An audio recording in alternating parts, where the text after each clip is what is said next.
Right guys, hello. Tomorrow, the biggest update we've had in a while releases for Destiny 2, and unfortunately it is its final update it's getting.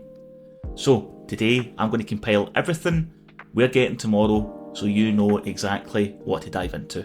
Let's get into it. First off, we're getting Pantheon 2.0. Now Pantheon reprises old raid encounters and bosses, introduces new mechanics to shake up those encounters we all know and love.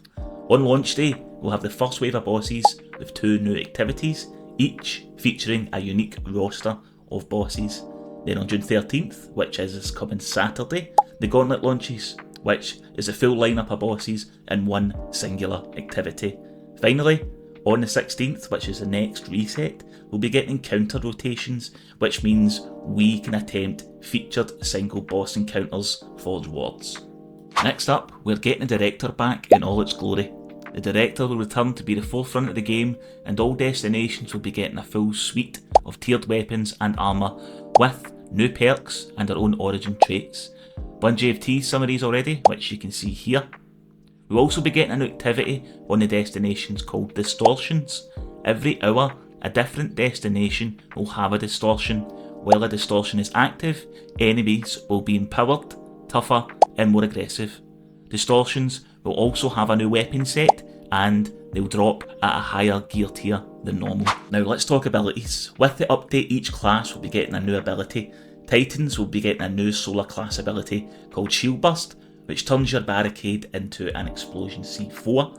Hunters will also be getting a new solar class ability called Crack Shot. You can mark targets and then use your class ability to dodge and fire out golden gun shots at these marked enemies. They're also getting a new Void melee, Phantom Surge, which will dash you forward, blades drawn, taking out anything in your path. And finally, Warlocks are getting Soul Siphon, a new Void melee which unleashes Void tendrils into targets and siphons their life force. All classes will be getting new Stasis and Strand grenades. For Stasis, we are receiving the Shatter Grenade, a damaging grenade that can attach to targets, sending off stasis shrapnel as it detonates. And Strand will be given the Slice Wire Grenade, which bounces and releases multiple whirling threads that severs targets. Next up is the Portal. Now, the Portal is taking a step back. There will no longer be a Portal tab, instead it will appear on the Director at the bottom. More legacy content is also being added into the Portal, including the Scarlet Keep, Lake of Shadows and the Corrupted, to name a few. It's also getting a difficulty overhaul. This simpler system will allow you to select the difficulty you want to play, and it will have its own baked in modifiers. You can add more modifiers to increase the difficulty and rewards.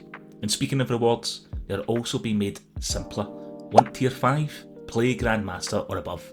It's that simple. Matchmaking will be updated in the portal to make it easier to find match-made activities, and new gear will also be added, including shiny variants. Onslaught, Contest Elders and the Coil are also being updated. Their difficulty curve doesn't start ramping up until the later half of the activity, and Onslaught is getting tiered Brave Arsenal rewards on top of its usual Pinnacle Ops reward pools. Some good news for all you Gambit fans out there. Gambit will be returning in its own Gambit Ops, and it will have its own loot pool with tiered weapons and armour. So that means that fan favourites like Spare Rations and 21% Delirium will be coming back in a tiered version. Crucible will also be updated. Iron Banner will be returning in a 4-weekly rotation, and Trials will still be there every weekend that Iron Banner isn't on. Trials will now feature a rotating map pool instead of one featured map, and also the loot pool will move away from one featured weapon and instead will be a featured weapon pool.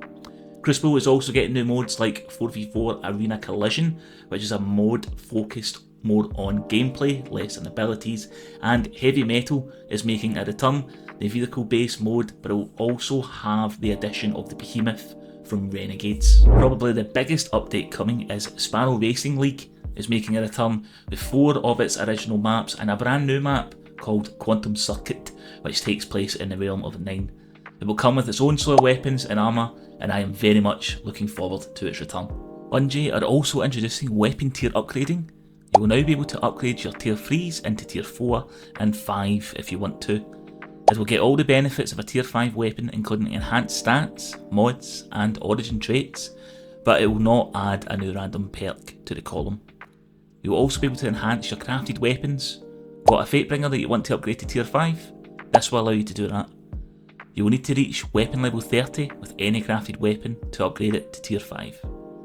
All dungeons will be getting tiered weapons and armour along with their own origin traits, which gives us a total of over 200 weapons to chase with this update. All exotic weapons which currently do not have a catalyst will also be receiving one. Things like the Last Word and 1000 Voices are just a few examples. The weapon sandbox will also be receiving a massive update. For example, one of the big ones, primary weapons will receive a 30% damage buff to make them more viable in in-game content. Most weapons will be getting their own individual buffs on top of that, along with some exotic primaries, which will deal 40% increased damage up from 30. There will also be some exotic reworks. For example, Vex Mythoclast will be getting a new Rewind Round perk as its catalyst, along with an RPM change of 400. High impact auto rifles will also have their RPM changed from 360 to 400, and a slew of damage increase buffs for special weapons across the board. Some legendary perks are also being reworked. For example, Focus Fury will have its damage increased to 25%, and its trigger requirement is being lowered to 35% of your magazine as precision hits. Artifacts are changing in a big way. You will now have access to 7 different artifacts that each come with their own range of perks to completely change how you build craft. Some fan favourites like Particle Reconstruction and Solo Operative are teased to be making a return. Also, there will be no more champ mods. Each gun archetype will intrinsically have its own champ stunning capabilities. High impact for Unstoppable, precision for Barrier, and rapid fire for Overloads is just an example. Vendors will be getting their reward tracks back, and you'll be able to focus tiered gear from them. You will also be able to attune to weapons from Orbit, allowing you to set yourself up for a grinding session more easily. There are big changes coming to Armour 2.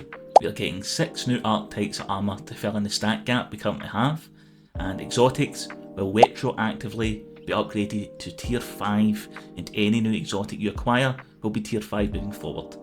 There are a huge number of exotic reworks happening too.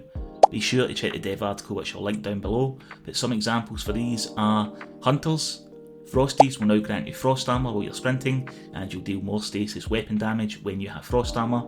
Titans. Praxic Vestments are getting a 500% damage buff, and the flight controls are being updated to make your airtime more controllable. And finally, Warlocks. The Skull of Dire Ahamkara will now allow you to throw 2 Novas. One will be Cataclysm, and the second will be the Lance Nova Bomb from Destiny 1. If you hit the Cataclysm with the Lance Nova Bomb, expect big damage. And there you have it, an overview of everything we are getting tomorrow in Destiny 2's Monument of Triumph update. If you found the video useful, please give it a like as it really helps me out, and if you want to see more from me, then please consider subscribing. I'll be doing all sorts of builds, news and weapon review videos over the next couple of months, so be sure to stick around for that. Thank you very much for your time, I appreciate you watching, and I'll see you soon for more Destiny 2 content. All the best, cheers.